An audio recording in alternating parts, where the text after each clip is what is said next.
Inirekomenda sa Kongreso na palakasin ang batas laban sa espionage o paniniktik sa bansa. Kasunod po yan sa pagkahuli sa isang Chino at mga kasabot na Pinoy na gumagamit umano ng high-tech equipment para mga espiya. Saksi si Marisol Abduraman. Matapos ang pagkakadakip ng Chinese national, umano'y naniniktik sa ilang base militar, opisina ng gobyerno, vital installations maging mga mall, lalo raw tumindi ang duda ng Armed Forces of the Philippines. We look at the entire expanse of the country, covering the different instruments of national power, and start connecting the dots. There seems now to be a deliberate and calculated move to map out the country by a foreign power. Hindi raw kasi ito ang unang beses na may Chinese national na nahuli sa paniniktik.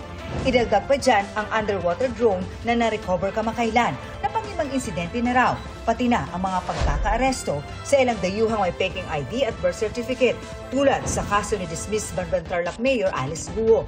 Nakababahala nga raw ang mga gamit na nakuha mula sa nadakip na Chinese national.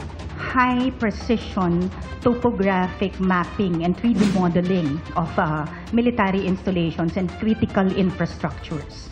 So kasama nga dito yung camps natin, even yung mga malls. They utilize their equipment to map and survey critical infrastructures and strategic areas to include military installations, ports, malls, communications grids, energy grid, and major seaports and airports covering major routes from the northernmost point of Luzon down to the Bicol region.